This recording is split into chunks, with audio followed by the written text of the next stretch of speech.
Bonjour, dans cette vidéo nous allons parler des principes de la datation absolue. Dans la vidéo précédente, nous avions évoqué la chronologie relative qui permettait de replacer des événements dans le temps les uns par rapport aux autres, mais qui ne permettait pas d'obtenir des âges absolus, des valeurs chiffrées d'âge. La datation absolue, elle a pour intérêt de nous permettre d'obtenir l'âge des processus considérés. Si on connaît l'âge de la Terre, 4,6 milliards d'années, l'âge de l'extinction des dinosaures, 65 millions d'années, l'âge de l'apparition de l'espèce humaine, si on connaît ces valeurs, si on connaît ces âges, c'est forcément grâce à la datation absolue. L'objectif de cette vidéo, c'est de vous expliquer dans les grandes lignes les principes de la datation absolue. Sachez que le jour du bac, on ne vous demandera pas de redémontrer ces choses-là. Par ailleurs, je ne vais pas refaire les démonstrations mathématiques qui ont abouti aux différentes équations que je vais vous présenter.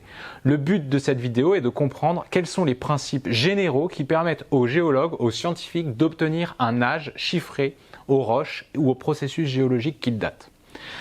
La datation absolue, elle se base sur un principe de physique qui décrit la radioactivité.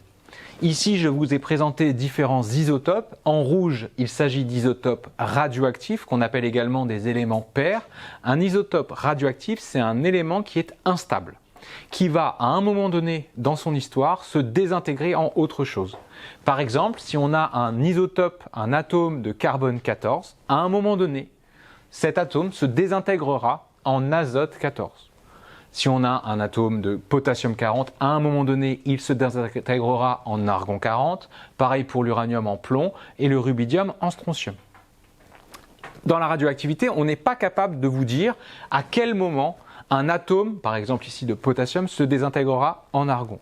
Par contre, ce que l'on sait, c'est qu'un lot de ces atomes-là, par exemple ici, si dans une boîte, j'ai un certain nombre de paires d'éléments radioactifs représentés par des points rouges, ce que l'on sait, c'est qu'au bout d'un temps T, qu'on appelle la période ou la demi-vie, il ne restera plus que la moitié des éléments pairs.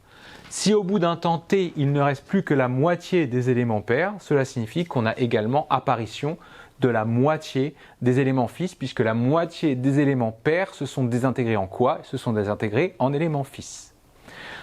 Je reviens donc à ce que l'on essaye de faire. Ce que l'on essaye de faire, c'est de dater des objets, dater des événements géologiques. Donc, on va utiliser la datation absolue, on va utiliser la désintégration radioactive, qui nous dit donc que plus le temps s'écoule, moins il y a d'éléments pairs, moins il y a d'isotopes radioactifs. Et plus le temps s'écoule, plus il y a d'éléments fils.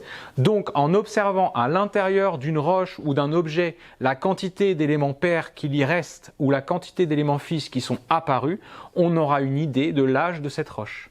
Si par exemple il ne reste presque plus d'éléments pairs et qu'il y a beaucoup d'éléments fils, alors cette roche existe depuis très longtemps puisque la majorité des éléments pairs se sont désintégrés. Donc ça, c'est un principe général de la datation absolue.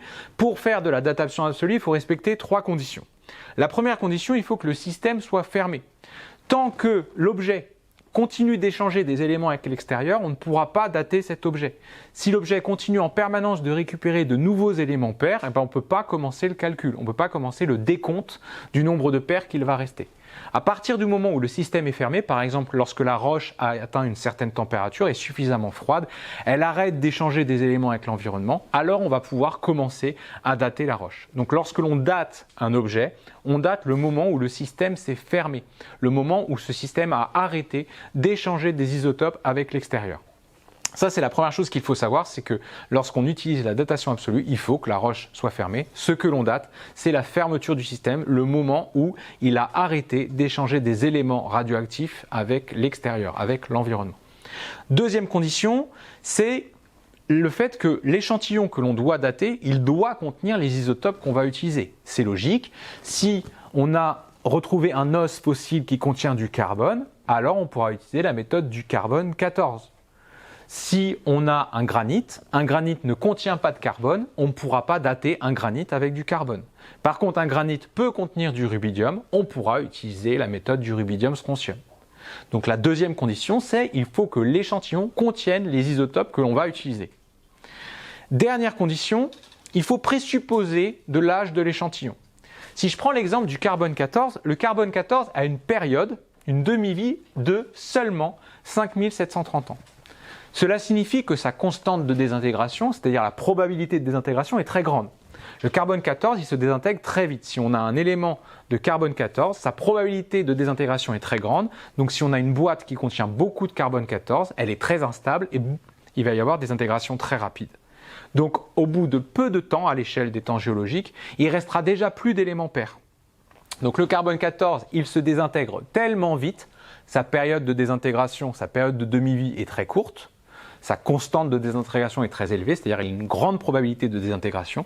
Ce carbone 14, il se désintègre tellement vite que si on a une roche ou un objet qui contient du carbone qui est très très vieux, en fait il contiendra déjà plus de carbone 14, donc on ne pourra plus utiliser la méthode de datation au carbone 14. Donc globalement, si les objets ont plus de 40 000 ans, on ne pourra plus utiliser la méthode du carbone 14 car il ne restera déjà quasiment plus de carbone 14 dans l'échantillon, donc on ne pourra plus le dater. Voilà pour les grands principes de la datation absolue. Maintenant, on va rentrer un tout petit peu plus dans le détail avec des formules, sachant que je ne vais pas faire les démonstrations mathématiques, mais que je vais vous expliquer dans les grandes lignes comment cela fonctionne. Donc on a dit que plus le temps passe, moins il y a d'éléments pairs, moins il y a d'isotopes radioactifs. Plus le temps passe, plus il y a d'éléments fils, plus il y a d'isotopes radiogéniques. Eh bien cela se décrit dans ces courbes-là. Plus le temps passe, moins il y a de pairs, ici en rouge. Plus le temps passe, plus il y a de fils, ici en bleu. Ces deux courbes, qui suivent la loi de décroissance radioactive, répondent à ces équations suivantes. Pour la quantité de pairs qu'il reste à un instant t dépend de la quantité de fils qu'on avait au départ. Si on avait beaucoup de fils au départ, c'est logique qu'on ait beaucoup de pairs à la fin. Dépend également de la constante de désintégration.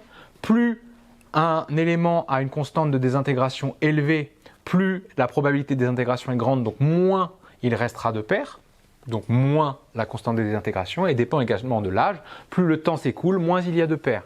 Donc en fait, dans cette formule qui décrit la décroissance radioactive, c'est-à-dire la décroissance en nombre de pairs, on voit que si on est capable de mesurer la quantité de pairs, que l'on connaît la constante de désintégration et que l'on connaît la quantité de pairs initiale, la seule inconnue qu'il nous reste, c'est T, c'est-à-dire l'âge, et donc on pourra obtenir l'âge de la roche.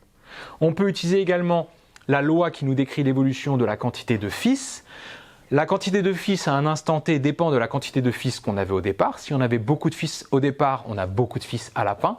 Dépend également de la quantité de pairs qu'on avait au départ. Si on a beaucoup de pairs au départ, il y a beaucoup de pairs qui va se désintégrer en fils, donc on aura beaucoup de fils à la fin.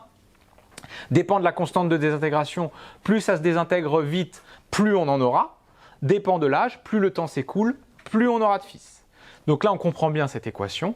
Si on est capable de mesurer la quantité de fils qu'il reste, de mesurer la quantité de pairs qu'il reste, si on connaît la quantité de fils initiale et qu'on connaît la constante de désintégration, la seule inconnue qui nous reste, c'est T, c'est-à-dire l'âge. Donc on obtiendra l'âge de la roche. Donc voilà pour les formules qui sont utilisées. Le but est qu'il ne reste plus qu'une seule inconnue et que cette inconnue soit l'âge.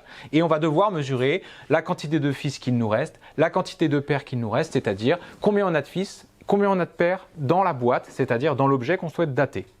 Pour faire ces mesures de la quantité de pairs ou de fils, on utilise un appareil qui est le spectromètre de masse. Je termine cette vidéo avec une méthode qui est régulièrement utilisée, que ce soit dans les ECE, les TP du bac, ou dans les exercices de type 2, les exercices sur document. Une des méthodes, qui est la méthode rubidium-strontium, se base sur la méthode de l'isochrone. L'isochrone, c'est le fait que les différents minéraux d'une roche s'alignent sur une droite. S'aligne sur une droite qu'on appelle isochrone. Isochrone, c'est une droite où tous les minéraux sur cette droite ont le même âge. Lorsque la roche apparaît à T0, les différents minéraux sont alignés sur une droite qui est horizontale. Et plus le temps va s'écouler, plus le coefficient directeur de la droite, plus la pente de la droite va augmenter. Donc le coefficient directeur de la droite est directement corrélé à l'âge de la roche.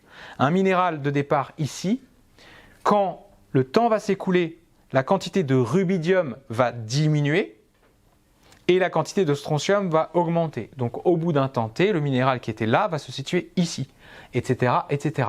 Donc plus le temps passe, plus l'isochrone a une évolution qui a une pente, un coefficient directeur qui augmente. Donc le coefficient directeur de l'isochrone est directement lié à l'âge. Et souvent dans les exercices au baccalauréat, on vous demande de déterminer le coefficient directeur de la droite, A, puisque l'équation d'une droite c'est y égale ax plus b. Et si vous arrivez à déterminer a et qu'on connaît la constante de désintégration, la seule inconnue qui nous reste c'est t, c'est-à-dire l'âge. Voilà, j'espère que c'était pas trop compliqué. C'était donc les grands principes de la datation absolue. Merci.